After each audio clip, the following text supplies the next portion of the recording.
தோள்பட்டை வலி. ஆமாம், நம்மில பெரும்பாலானோர் ஒரு முறையாவது இதை உணர்ந்திருப்போம். ஆனா உங்க தோள்பட்டை வலிக்க 20க்கும் மேற்பட்ட காரணங்கள் இருக்குன்னு உங்களுக்கு தெரியுமா? சிங்கப்பெருமாள் கோவில்ல இருக்க தினேஷ் பிசியோதெரபிலாம் பெற்ற அனுபவத்தில இருந்து தோள்பட்டை வலிக்கான முதல் 7 காரணங்களை இப்ப பார்க்கலாம். முதல் காரணம் ரோடேட்டர் கப் காயங்கள். ரோடேட்டர் இந்த சின்ன தசைகள் நிறைய வேலை செய்யுது. இரண்டாவது ப்ரோசன் ஷோல்டர். மூணாவது டெனிடிஸ், அதாவது தசை நார்களில ஏற்படுற வீக்கம். நாலாவது பாச்சிடிஸ். அஞ்சாவது ஆர்ட்ரிடிஸ். ஆறாவது ஷோல்டர் இம்பிஞ்ச்மெண்ட். ஏழாவது டிஸ்லோகேஷன். எட்டாவது எலும்பு முறிவுகள். 9வது லேப்ரல கண்ணீர். 10வது மோசமான தோரணை.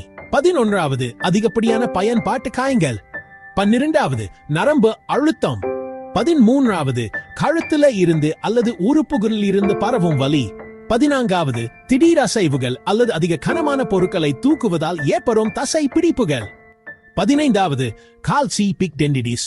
16வது தோள்பட்டை நிலைத்தன்மையின்மை. 17வது எசி ஜாயின் காயங்கள். 18வது மோசமான தூங்கு நிலைகள். 19வது தொற்றுகள். 20வது கட்டிகள் அல்லது நீக்கட்டிகள். அப்போ நீங்க என்ன செய்யலாம்? சின்ன சின்ன மாத்தங்களோட தொடங்குங்க. உங்க தோரணையை சரி செய்யுங்க. தினமும் உடற்பயிற்சி செய்யுங்க. தொடர்ந்து இருக்கும் வலியை அலட்சியப்படுத்தாதீங்க.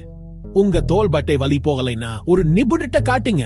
சிங்கப்பெருமாள் கோவில் இருக்கிற தினேஷ் பிசியோதெரபில நான் தினமும் மக்களுக்கு வலி இல்லாத வாழ்க்கைக்கு திரும்ப உதவுறேன். உங்க தோள்பட்டைகளை கவனிச்சுக்கோங்க. நீங்க நினைப்பதை அது உங்களுக்கு நிறைய செய்யுது. பார்த்ததுக்கு நன்றி. இது உங்களுக்கு உதவியாயிருந்தா மேலும் பயனுள்ள குறிப்புகளுக்கு லைக் பண்ணுங்க மற்றும் சப்ஸ்கிரைப் பண்ணுங்க.